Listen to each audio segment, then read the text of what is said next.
Et tu aimes bien ça, faire l'amour? Je trouve que les mecs plus âgés sont sexy. J'ai aimé tes lèvres. Je me suis dit, il doit bien l'embrasser. J'ai aimé tes seins, ils m'ont interpellé. J'ai un rencard avec une meuf parce que je chie. Vous êtes un sacré dragueur, vous, hein? Je vous préviens, s'ils s'embrassent, je vomis.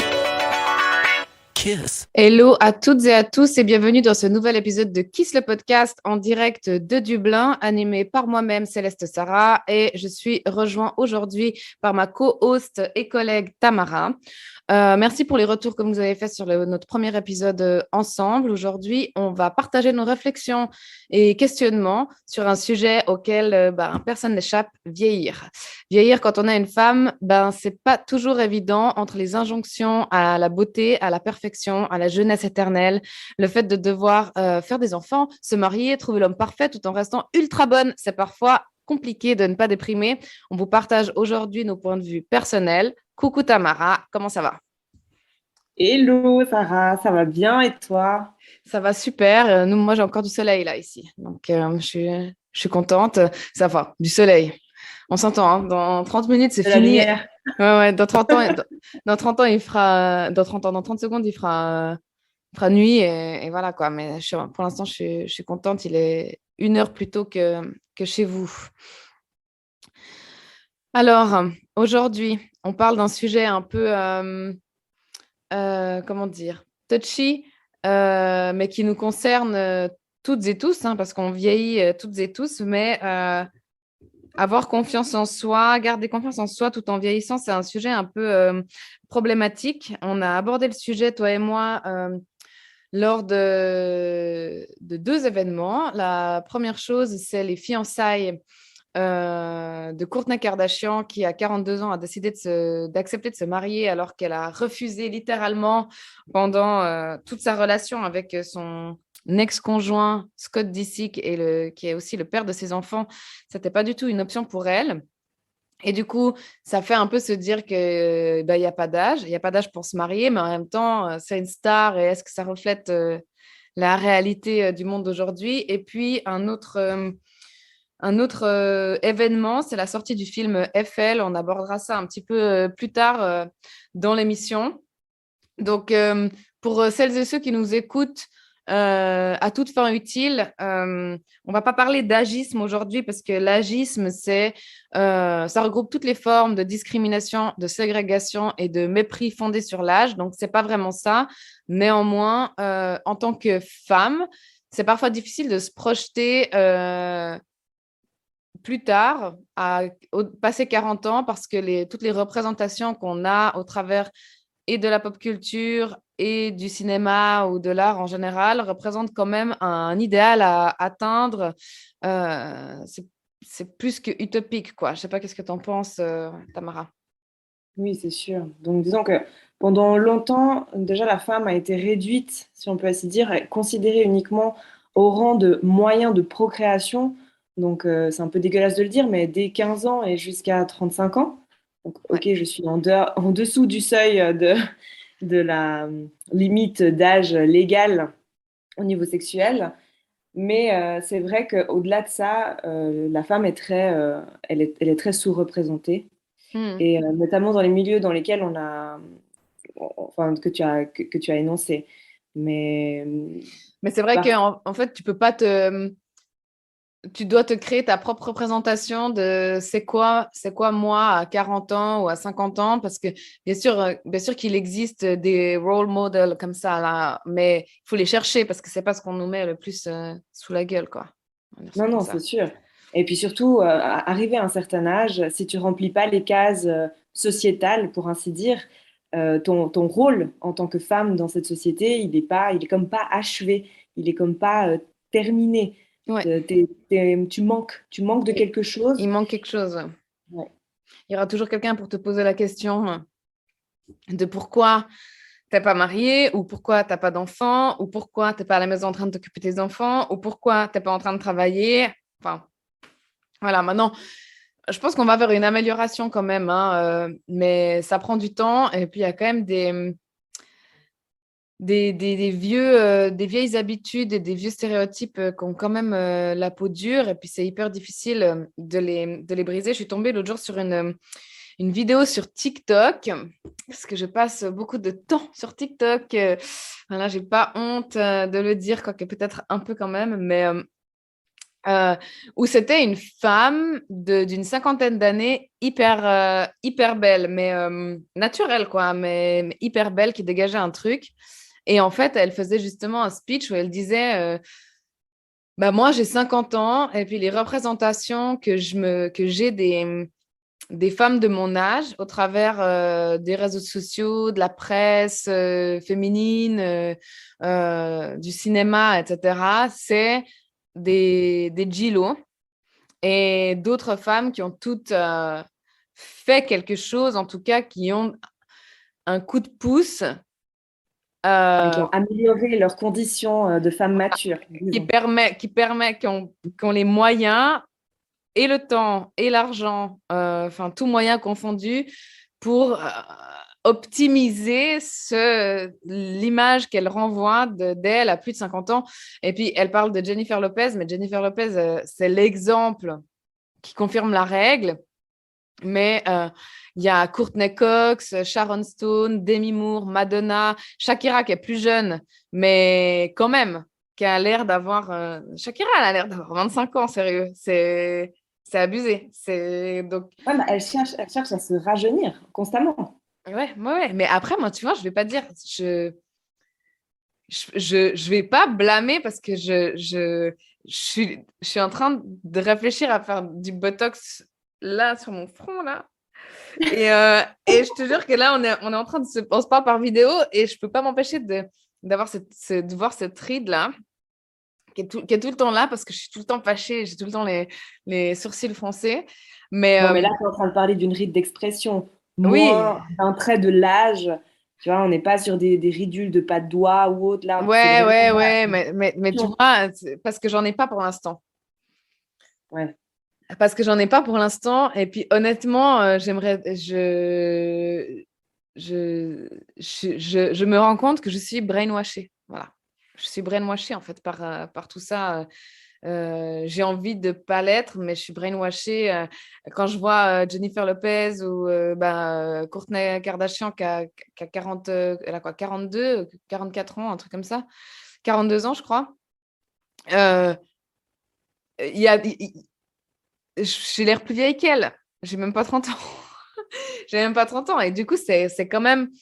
Je peux pas nier que quand je vois ça, je me dis waouh, trop belle, tu vois.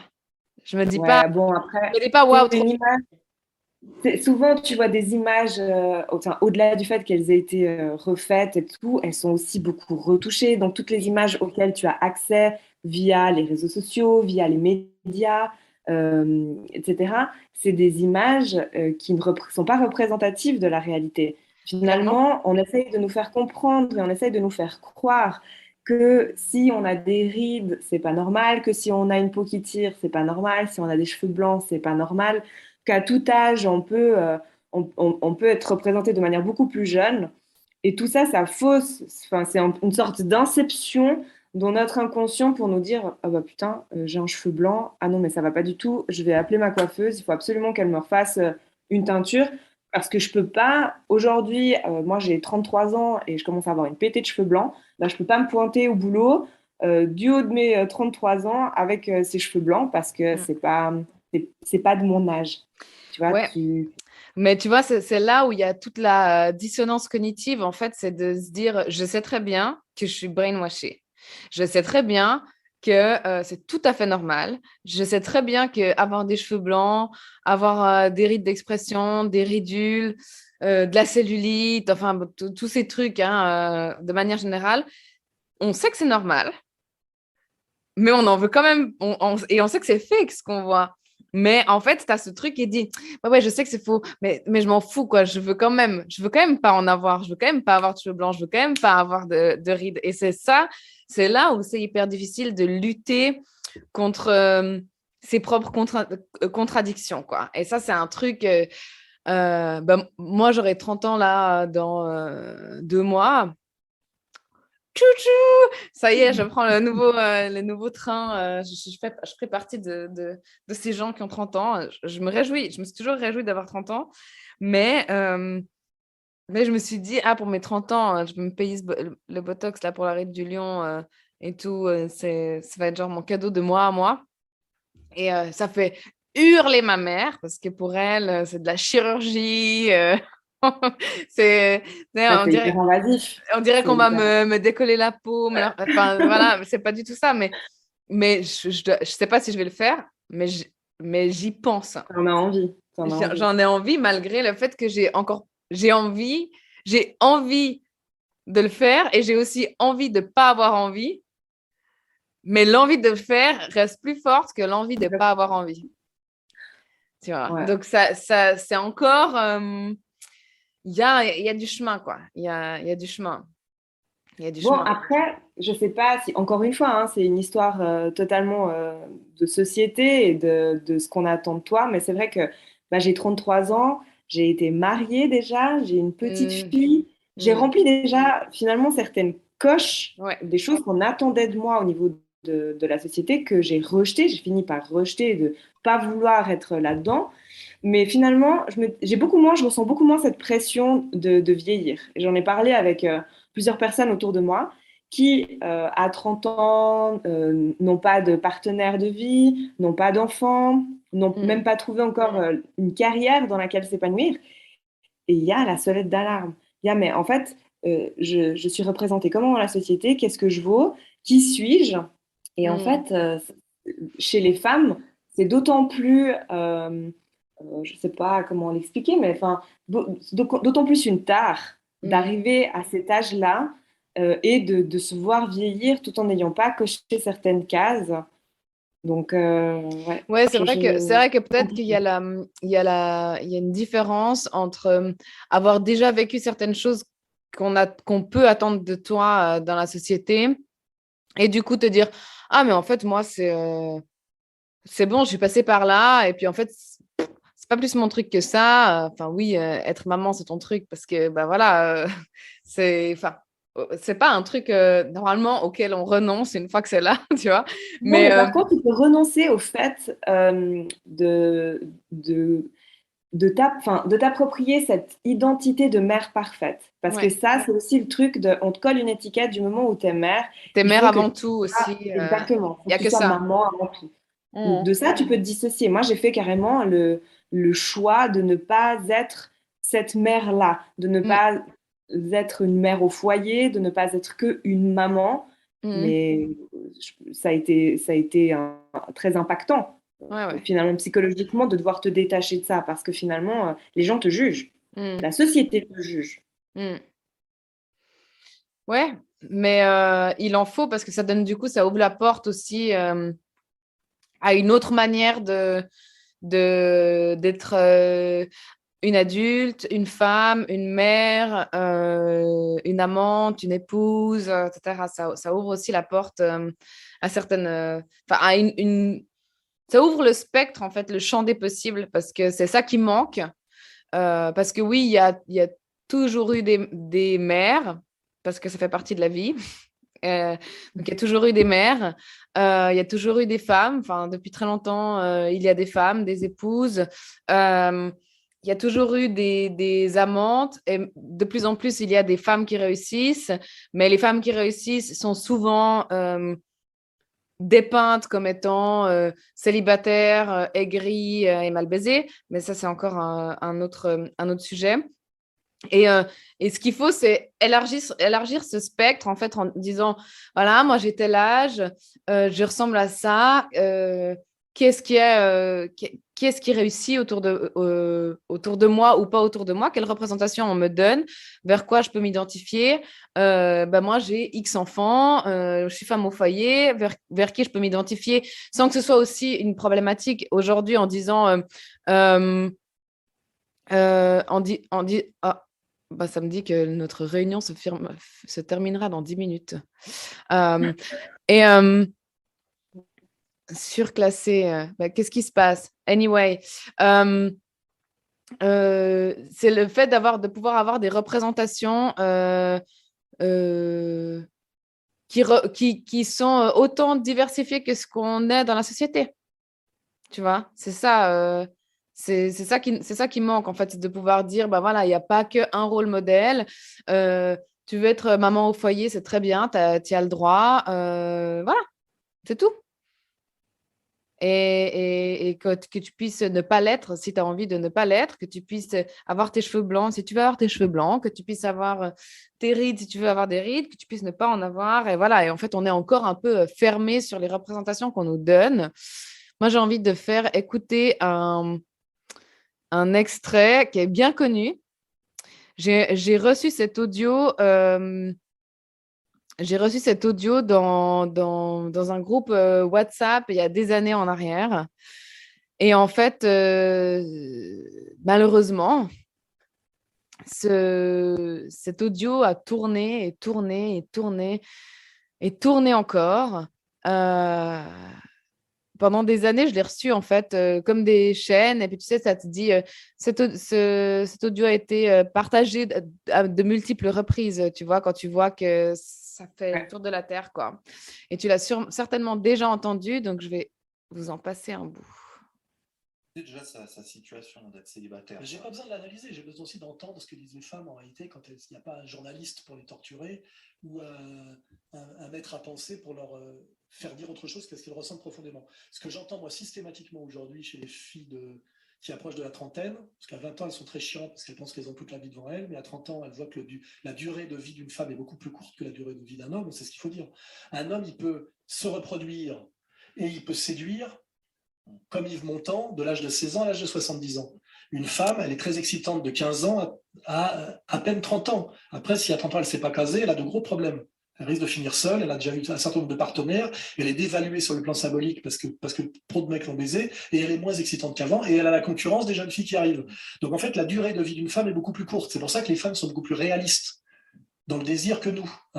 Elles cherchent le prince charmant, c'est-à-dire l'homme bien fait et pas trop et beau, et socialement élevé. C'est ça le prince charmant. Il est prince et il est charmant. Il est beau et il est riche. C'est ce que je veux dire. Parce que c'est le meilleur reproducteur pour elle. Il va lui garantir les enfants les mieux faits et qu'elle pourrait élever dans les meilleures conditions sociales. Donc en fait, tout ce qu'on croit être de l'idéalisme, etc., c'est du réalisme absolu. Les femmes sont bien plus réalistes que les hommes. Parce que c'est elles qui se font baiser, c'est elles qui tombent enceintes, c'est elles qui quand même s'occupent plus des gosses. Anyway, t'avais déjà entendu ça? Je hurle, oui, j'ai déjà entendu ça beaucoup trop de fois, beaucoup trop.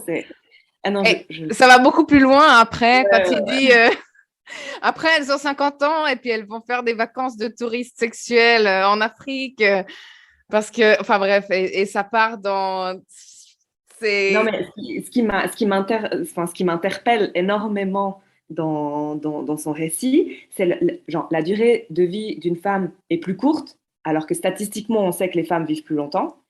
Et le fait qu'ils disent la femme est dévaluée parce qu'elle est trop baisée. Ouais.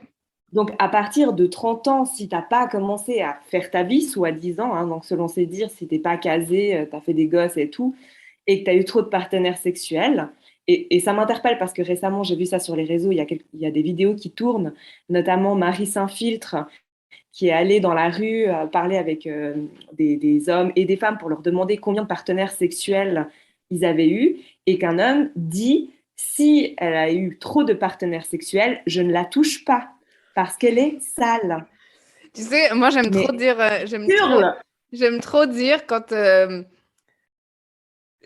quelque chose qui n'est pas du tout vrai, mais j'adore voir la réaction des gars, enfin, qui n'est pas du tout vrai. En vrai, oui, peut-être, pourquoi pas, j'en sais rien, mais c'est pas vraiment ma personnalité, on va dire, ça ressemble pas à ma personnalité, mais quand je rencontre des gars, que je vais boire des verres avec eux, et puis que je dis, moi, j'ai trop envie d'avoir une whole phase, et puis j'aimerais tellement avoir baisé avec tellement de mecs que je m'en souviendrai, je me rappellerai même plus de leur nom et tout. J'adore dire ça parce que tu vois tout de suite si c'est OK ou pas OK, tu vois. Parce que honnêtement, j'ai des gens dans mon entourage, hommes et femmes, qui se rappellent pas avec qui ils ont baisé ou pas, parce qu'ils ont eu beaucoup de partenaires. Et moi, je trouve ça fine, quoi, pas de problème, tu vois. Mais quand tu rencontres un mec et que c'est les débuts, tu lui lâches une petite bombe comme ça. Ouais, moi, j'espère que j'aurai tellement de partenaires sexuels dans ma vie, ou j'aurais voulu avoir tellement de partenaires sexuels dans ma vie que je ne me rappellerai plus leur nom. Ça, là, tu vois tout de suite. Tu vois tout de suite si c'est un gros con ou pas, parce que lui, il serait tout content. S'il en a eu 100, il est content. Tu vois. Ce n'est pas une histoire de con ou pas con. Moi, je trouve que c'est un gros trait de masculinité toxique Mm. qui est tellement normatif en fait dans cette société parce que la plupart du temps, quand on commence dans une relation, et ça je l'ai entendu de beaucoup de copines et moi je l'ai eu passablement de fois, cette question de mais t'as eu combien de partenaires dans ta vie? Mm. C'est vrai. Et ça, jusqu'à la personne avec qui je suis actuellement, qui me l'a jamais posé et on a toujours eu rien à foutre. Et je salue d'ailleurs parce que franchement, il n'y en a pas beaucoup des hommes qui Mm. disent bah, j'en ai rien à foutre. Genre, limite, il m'a dit une fois t'aurais pu être actrice porno dans ta vie. Enfin, ça reste ta vie privée et ça reste ta vie passée. Donc, en gros, je m'en cogne. Et enfin, je trouve ça juste incroyable d'avoir ce genre de Mm. réflexion. Mais ce que j'entends le plus souvent, c'est des mecs qui vont dire à leurs copines ou à leurs potentielles copines non, mais en fait, tu as eu combien de partenaires? Mm. Et ça, c'est l'évaluation, en fait, c'est le baromètre ou le tensiomètre du mec qui va dire, OK, jusqu'à temps, c'est OK, à partir de temps, t'es plus baisable. T'es plus baisable et t'es plus, on va dire, mariable, dans le sens, je te présente même pas à mon coloc, quoi. Ouais, ouais. Mais Et c'est vrai que c'est horrible. ça rentre aussi un peu dans le truc de justement vouloir des femmes plus jeunes, peut-être parce que elles sont formatables, parce qu'elles ont moins d'expérience de vie. Donc, tu peux mieux les manipuler, les faire à ton image. Il y a quand même un truc de pouvoir quand tu as 40 ans puis que tu sors avec une nana de 20 ans. Il y a quand même une notion de pouvoir que tu exerces sur cette personne parce que tu es un adulte bien établi avec une bonne situation. Dans un sens ou dans l'autre, hein, peu importe. Une femme de 40 ans avec un jeune mec de 20 ans, c'est problématique aussi. Hein. Simplement, on va souligner ça et on va pas souligner dans l'autre sens. C'est là où il y a encore un plus gros. Là, on part dans du sexisme. Voilà, exactement. C'est l'agisme, là, on est dans le sexisme. Exactement. Mais il y a ce truc, il y a cette notion-là. Mais quand tu es une femme et puis que bah voilà, tu as tes expériences, tu as peut-être passé 40 ans, etc. On ne peut pas te manipuler comme on veut. Tu sais où tu en es dans ta vie, etc. etc. Et aussi, tu as eu foncièrement, si à 40 ans, tu es toujours célibataire, tu as eu des partenaires, quoi. Et ça pose problème. Parce que Ouais, mais encore une si... fois, c'est des choses qui sont ancrées dans l'inconscient collectif qu'une femme, pour être bien, on va dire bien aimée de la société, il faut qu'elle ait eu peu de partenaires, il faut qu'elle soit propre, il faut qu'elle soit une fille sage. Les petites filles à l'école, on leur dit, bah voilà, il faut que vous soyez sage. Tu dis pas à un petit garçon, il faut que tu sois sage. Un petit garçon, tu dis, pleure pas, il faut que tu sois fort, typiquement. Ouais, après, heureusement, c'est en train de changer, tu vois. Et bon, pas tous les hommes pensent comme ça, parce que du coup, Non. je profite pour rebondir sur donc l'extrait que tu nous as fait écouter. Et moi, j'ai trouvé un extrait. Donc, j'ai trouvé sous forme écrite, donc je vais le lire. Mais c'est Benoît Poelvoorde qui parle justement des femmes, et notamment des femmes matures. Et il dit ceci. Je ne finirai pas comme un crétin dans un hôtel avec une fille de 22 ans qui m'emmerde parce qu'elle a envie de sortir. J'adore les femmes qui ont de l'expérience, quand leur histoire s'inscrit sur leur corps. J'adore les femmes qui ont des complexes parce que j'aime la pudeur. Toutes les femmes avec qui j'ai vécu sont les plus belles femmes du monde. Vous vous souvenez de cette réplique de Gérard Depardieu à Michel Blanc dans Tenue de soirée de Bertrand Blier? Regarde-toi dans mes yeux, tu vas te trouver sublime. C'est ça l'amour. Cela n'a rien à voir avec les canons. Les hommes sont tellement fatigués de sexualité qu'ils ne voient pas quand l'amour tape à la porte. La perfection qu'est l'ennui. C'est Proust qui disait « Laissons les jolies femmes aux hommes sans imagination ». Ouais, alors hyper joli extrait et ça va dans quelque chose que j'ai regardé aussi sur Internet, c'est les célébrités qui sortent avec des femmes plus âgées, des couples de célébrités avec des femmes plus âgées. Et du coup, on a bien sûr, c'est tous des ultra beaux gosses. Il n'y en a pas un qui est moche. dans ceux que j'ai à citer, mais Eva Mendes, Ryan Gosling, 7 ans d'écart. Shakira, Gérard Piqué, 10 ans d'écart. Priyanka Chopra, Nick Jonas, 10 ans d'écart. Lisa Bonet, Jason Momoa, 12 ans d'écart. Donc, bien sûr, on les baise tous parce qu'ils sont tous trop beaux. Ça, c'est clair. Ils sont tous... voilà. Mais comme quoi, ça se fait de... les stars, même chez les stars, ça commence à se faire. Et du coup, c'est bien aussi de le montrer, quoi. Il n'y a pas que... Il n'y a pas que des vieux machos pédos qui veulent baiser des adolescentes, quoi. Il n'y a pas que des Alain Soral qui détestent toutes les femmes au-delà de 28 ans. Donc, ça, c'est clair. Heureusement, ça reste une minorité. Il y en a trop, mais ça reste une minorité. Exactement. Et en fait, les bons commencent à ouvrir leur gueule et du coup, ça commence à changer. Et c'est ça qui est assez stylé aussi parce que je pense qu'il y a toujours eu des gens pas d'accord, mais qui étaient un peu trop silencieux par rapport à ça. Et mais après, oui. Si tu reprends ça, est-ce que, tu vois, il y a quand même cette histoire de toutes ces femmes que tu as citées, finalement, c'est des bombes atomiques. Et malgré la différence d'âge, elles ont fait en sorte de... Elles font jeunes. Voilà. Ouais, elles font jeunes. Et ça reste quand même... c'est vrai. Voilà, ça reste une faute dans le sens... c'est facile, tu vois, de sortir avec des hommes plus jeunes. Enfin, c'est facile pour un homme de sortir avec une femme plus âgée qui fait beaucoup plus jeune que son âge. Oui, est-ce que si ces femmes faisaient réellement leur âge, enfin, tu vois, moi, je vois pas un Jason Momoa sortir avec ma mère. Enfin, maman, je te salue, c'est belle, hein, maman, je te jure, je suis désolée, je te trouve incroyable, Mams. Mais vraiment, enfin...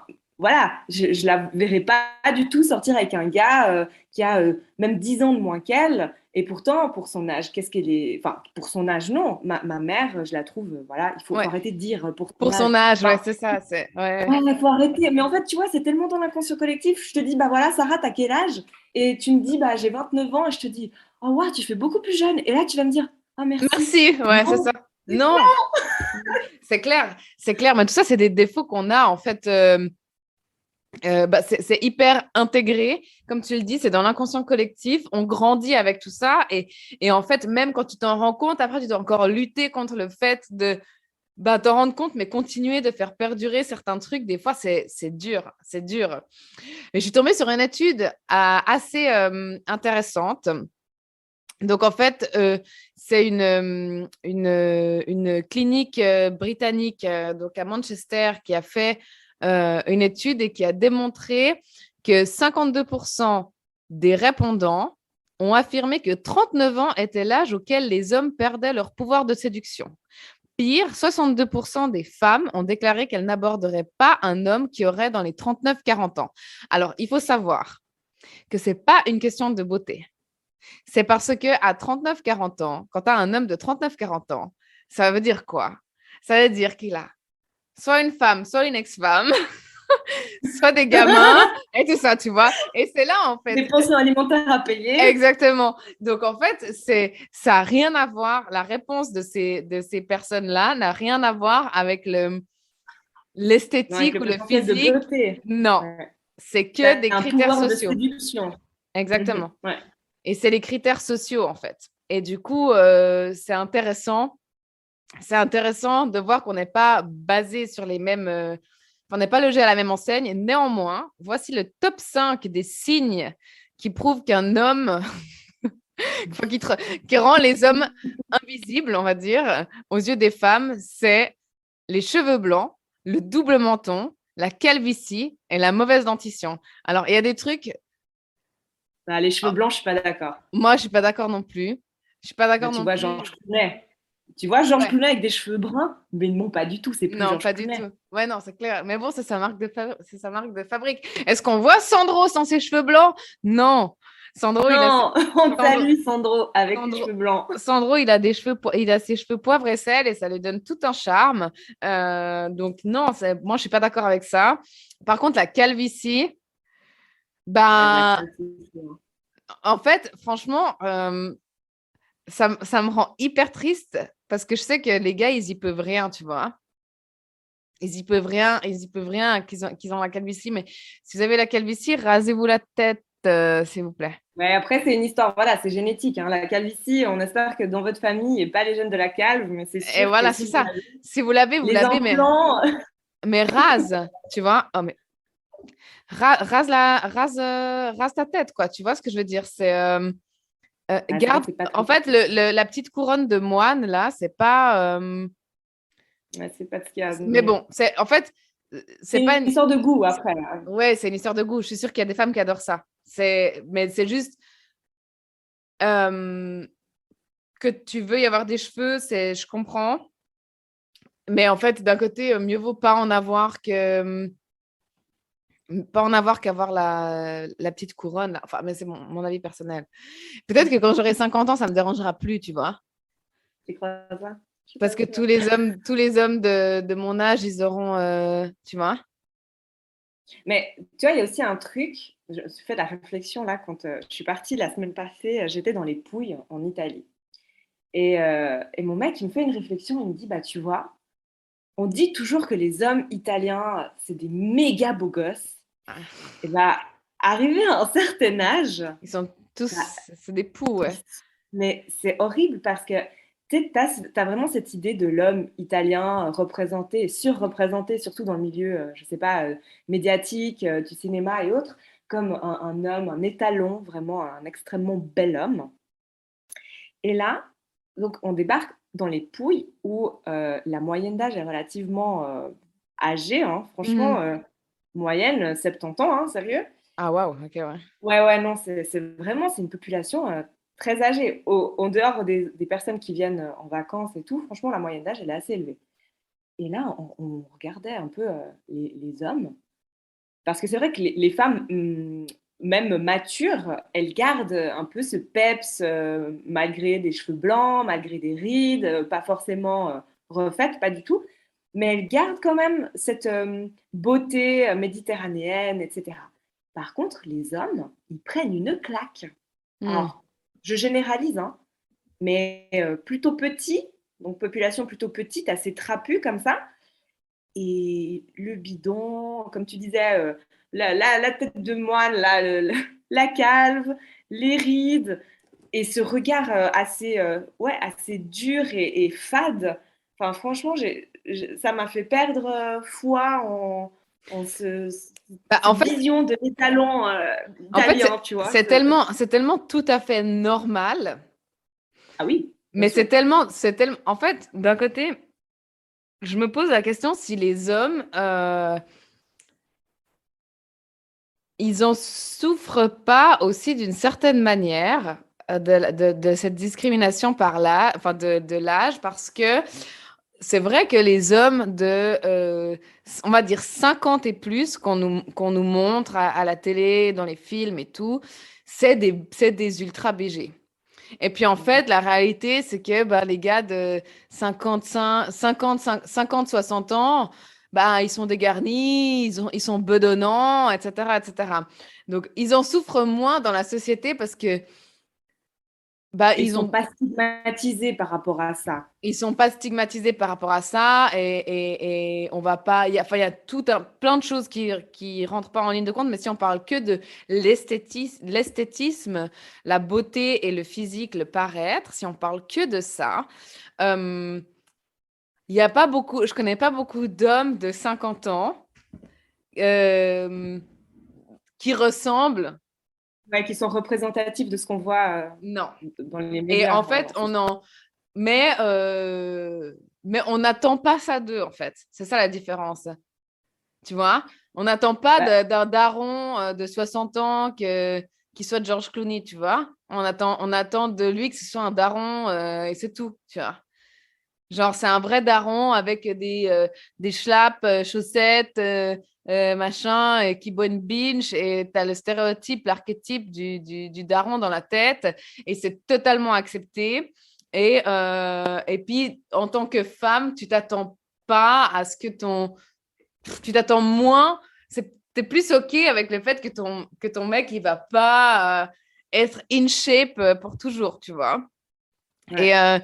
Et donc, je pense on met, en tant que femme hétérosexuelle, on met moins de pression sur eux que eux mettent de pression sur nous. Pourtant, à travers les médias, la pop culture, le cinéma, etc., on est toutes et tous complètement... il y a une image complètement biaisée de ce qu'est la réalité. Je sais pas, hein, quand tu as un taf, une famille, tu dois faire ton propre ménage, tu dois torcher le cul de tes propres enfants, ramener ton propre argent à la maison, enfin, tous ces trucs. C'est... Évidemment, tu n'as pas le temps d'être tout le temps BG, quoi. C'est clair. Mais ça revient en fait sur le droit à vieillir. Et bah, tu as parlé de cinéma, notamment, bah, ça, on peut aussi le constater dans le cinéma, il y a ce droit de vieillir à deux vitesses entre les hommes et les femmes. Bon, déjà, de manière générale, il y a une sous-représentation dans le milieu du cinéma des seniors. Et souvent, on les met en lumière quand, je sais pas, ils doivent représenter des personnes dépendantes ou malades. Mais c'est vrai que sinon, à l'instar de ça, ils sont assez sous-représentés. Ouais, on va faire venir on va prendre un acteur qu'on va vieillir. Ah oui. On va vieillir. Leonardo DiCaprio, c'est vraiment, ça a été pendant longtemps le Minet du cinéma américain, mais il a incarné, il a endossé des rôles de tout genre, alors qu'il a toujours eu une gueule de bébé jusqu'à ce qu'il prenne un coup de vieux d'un coup comme ça. Jusqu'à ce qu'il prenne un peu de poids. Ouais, parce que du coup, il a vieilli, il a grossi, ça l'a vieilli. Mais moi, je le trouve toujours extrêmement beau et minet comme il est. Mais c'est vrai qu'on va maquiller quelqu'un pour qu'il ait l'air vieux plutôt que de prendre un acteur qui a l'âge du rôle, enfin du personnage. Ah ouais, c'est sûr. Bah, du coup, tu sais ça. C'est incarne des personnages dits matures, avec une expérience de vie conséquente, etc., par des acteurs ou actrices qui sont relativement jeunes. Et du coup, bah, pour revenir à ce que tu disais sur le film Eiffel qui est sorti cette année, ça a fait énormément de bruit à ce sujet. Parce qu'en gros, donc, pour la faire courte, si vous avez entendu parler du film Eiffel, donc, qui parle de Gustave Eiffel, qui en 1887 doit faire une apparition à l'exposition universelle. Et puis bon, il est un petit peu saoulé, il n'a pas trop envie d'y participer. Et là, bam, il tombe sur son amour de jeunesse. Donc bon, 1887, Eiffel a 54 ans. À l'écran, il est représenté par Romain Duris, qui lui en a 47. Donc déjà là, on prend un homme plus jeune. Bon, c'est pas beaucoup, c'est 7 ans, mais quand même, on prend un homme plus jeune pour l'interpréter. Pour le rendre un peu plus attractif, en fait. Exact. Et donc, son amour de jeunesse, qui est censé avoir, vu que c'est son amour de jeunesse, plus ou moins le même âge, il est représenté par Emma Mackey, donc c'est Maeve dans Sex Education. Et en fait, la nana, elle a 25 ans. Donc, que tu la vois dans le flashback de cet amour de jeunesse, ok, mais que cette femme représente encore 25 ans après cet amour de jeunesse, ça a fait scandale dans la presse. Et on sait si elle s'est exprimée par rapport à ça ou pas du tout? Non, pas du tout. Je suis pas allée jusque-là. Vraiment, ça m'intéresserait de voir si elle a dit quelque chose par rapport à ça ou pas. Parce que pour elle, c'est un peu... c'est ses premiers pas vraiment au cinéma. Ah oui, bon, à ce niveau-là, tu penses j'imagine que tu ne te poses pas trop de questions. Du moment où tu peux avoir un rôle, ah oui, un premier, disons un deuxième rôle, c'est pas le premier rôle, c'est pas le premier personnage principal, mais disons le deuxième personnage principal, tu te poses pas trop la question. La nana, dans Sex Education, on l'a pas vue sur le devant de la scène, et là, voilà, tu as cette opportunité. Encore une fois, tu es presque obligé de la saisir, mais tu peux pas dire non, tu vois. C'est ton avenir dans le cinéma, il peut être totalement biaisé, pour pas dire baisé, si tu ne prends pas ce genre d'opportunité. C'est clair. C'est clair. Il y a un autre film, mais qui n'est pas encore sorti, Et c'est un film qui a déjà fait crier l'audimat. Hein. C'est Kit Bag. C'est un film de Ridley Scott qui retrace en fait la vie de Napoléon Bonaparte. Et apparemment, ce sera incarné par Joaquin Phoenix. Que j'adore. Et ouais, dans le rôle de Napoléon Bonaparte. Et donc, la femme de Napoléon Bonaparte, voilà, la première femme de Napoléon Bonaparte, qui est Joséphine de Beauharnais, qui était donc de 6 ans son aînée à la base, est représentée ou sera représentée au cinéma par Jodie Comer, qui, elle, a, dans la vie réelle, 28 ans. Voilà, Donc, il y a combien de... Il a quel âge, lui? Il a 40, bientôt 50 piges, quoi. Non, ouais, lui, ouais, exactement. Je crois qu'il a 47 ans et elle en a 28. Donc, ils ont 20 ans d'écart. 19 ans d'écart. Vers le bas, alors que normalement, elle est plus âgée. Ouais, elle est plus âgée de 6 ans. Mais pourquoi est-ce que... En fait, pourquoi est-ce qu'il faut tout le temps rendre les trucs comme ça fuckable, tu vois, genre avoir des nanas jeunes et belles et puis machin et trucs pour... Enfin...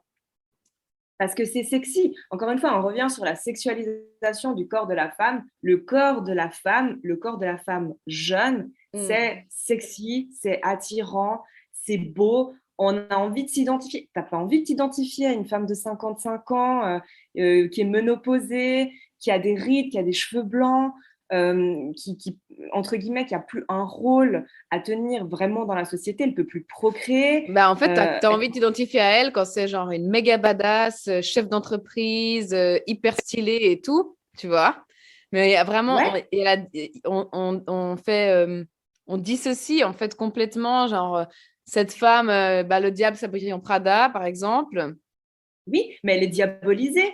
Tu vois, Meryl Streep dans le film Le diable s'habille en Prada, elle est totalement diabolisée, cette femme. C'est une femme âgée, mal baisée. C'est ça, elle est représentée comme une femme qui ne s'entend pas avec son mari, qui n'est pas présente pour ses enfants. Mais voilà, si tu prends l'exemple de Meryl Streep, mais elle, justement, elle disait dans un comment t'appelles ça, reportage, en gros, qu'à chaque film qu'elle jouait, elle se disait, c'est peut-être le dernier. Mais ça doit être horrible de se dire ça. Puis, en fait, elle a continué à se battre pour des rôles, alors que c'est une actrice incroyable. Mais t'imagines, comme ça doit être juste prenant de dire, je fais ce film, c'est peut-être le dernier, parce que j'ai plus l'âge. J'ai plus l'âge. Parce qu'on du coup, elle incarne des films de personnes de son âge, voire plus, mais pas des femmes plus jeunes. Non. Ça se fait pas trop, non? Non.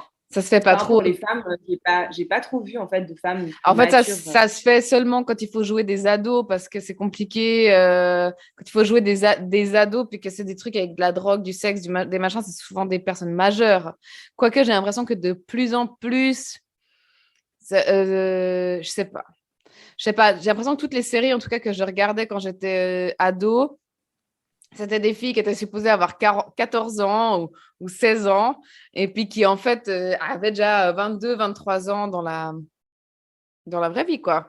Donc, ça se fait un peu dans ce sens-là, mais non, ça se fait que des femmes plus jeunes qui jouent des personnages plus âgés, mais des femmes plus âgées qui jouent déjà des personnages de leur âge à elles. Ça, c'est déjà... donc, on va encore moins voir des femmes qui jouent des personnages plus jeunes que ce qu'elles sont. Parce que... finalement, ce qui est totalement normal. Après, je veux dire, dans le cinéma, après, voilà, ça reste des sensibilités à certains sujets. Mais, non, je pense que ça peut être faisable. Après, il y a toujours ces histoires d'accords parentaux du moment où tu es mineur. Donc, des fois, pour s'éviter d'avoir à passer par des droits juridiques de parentalité et autres. Sûrement. Je sais pas comment ça se passe. Puis je pense que c'est aussi plus simple d'avoir... Enfin, tu as quelqu'un qui a un peu d'expérience pour jouer un ado. Enfin, tu as déjà été ado toi-même et tout ça. Donc, c'est un peu... je pense que ça rend aussi un peu le truc peut-être plus facile, quoi. Mais par conséquent, moins réel. Ah ouais. Il y a peu de réalité. Hein. Si tu regardes dans le cinéma, finalement, c'est beaucoup de fantaisie, c'est beaucoup de fantasmes Mm. d'une réalité parfaite qui n'existera jamais, finalement. Mm. Donc, c'est vrai que si on doit conclure, on a beau vouloir, pour moi, ma position, c'est vraiment ça, c'est j'ai beau savoir que c'est normal de vieillir, j'ai beau savoir que c'est normal d'avoir des rides, mais il en va de même avec le sport, hein. Moi qui fais beaucoup de sport, je sais bien que c'est normal d'avoir de la cellulite, des choses comme ça, mais pourtant, j'ai du mal à... T'as le fait de comprendre les choses, de le savoir, et puis de vraiment l'intégrer, ça c'est une autre histoire, quoi. Ça m'a pris beaucoup de temps par rapport à mon corps, de savoir que, ben oui, mon corps, il est comme il est. Je fais du sport beaucoup, mais vu que je mange quand même, puis que je me nourris, et puis que des fois, j'aime bien prendre un verre, et que parfois, j'ai envie de manger un truc un peu gras et tout, bah ouais, j'aurais peut-être jamais... de six-pack, j'aurais peut-être toujours un peu de cellulite, j'aurais peut-être toujours un peu de gras, mais que c'est mon corps, c'est comme ça, il est en bonne santé et tout. De l'accepter et de l'aimer, ça m'a pris des années. Donc, mais maintenant, c'est bon. Donc, peut-être que j'arriverai sur la voie de j'accepte mes rides, j'accepte mes cheveux blancs. Bon, pour l'instant, j'en ai pas des cheveux blancs, moi, mais Ne ça vient... cède pas à la pression sociale, Sarah. Ne cède pas. Ouais, mais je vous dirais, je dirais dans Kiss, hein, si je me fais des injections de Botox ou d'acide hyaluronique, je dirais que voilà, je suis faible et je me suis fait avoir par la pression sociale de la jeunesse éternelle. Mais bon, fort heureusement, c'est pas forcément permanent et tout, donc tu peux toujours mûrir. En tout cas, ça demande beaucoup de maturité et puis de compréhension du système, mais c'est pas facile. Alors, tenons bon, toutes et tous, luttons contre le dogme de la jeunesse éternelle et de l'éternelle adolescence. Il faut aussi voir un peu de maturité et de réalité autour de nous, donc il faut valoriser ça. Ouais, respectons nos corps. Respectons nos corps, respectons nos corps et nos esprits aussi, hein, parce que ça va avec. Ça va avec. En tout cas, c'est un sujet très complexe. Moi, j'ai aucune réponse particulière à donner, mais je pense qu'on est toutes et tous un peu victimes de ça. Beaucoup les femmes, les hommes aussi, mais on est des femmes, alors on partage notre expérience de femmes. Et ouais, on verra bien. Peut-être que dans 10 ans, on aura de nouveau cette conversation, et puis on verra bien ce qu'on en aura pensé. Merci beaucoup. Merci beaucoup d'avoir été avec moi, Tamara. Merci à toi, avec grand plaisir. Et on se retrouve bientôt pour un nouvel épisode. Oui. Et tu aimes bien ça, faire l'amour? Je trouve que les mecs plus âgés sont sexy. J'ai aimé tes lèvres. Je me suis dit, il doit bien l'embrasser. J'ai aimé tes seins, ils m'ont interpellé. J'ai un rencard avec une meuf parce que je lui chie. Vous êtes un sacré dragueur, vous, hein? Je vous préviens, s'il s'embrasse, je vomis. Kiss.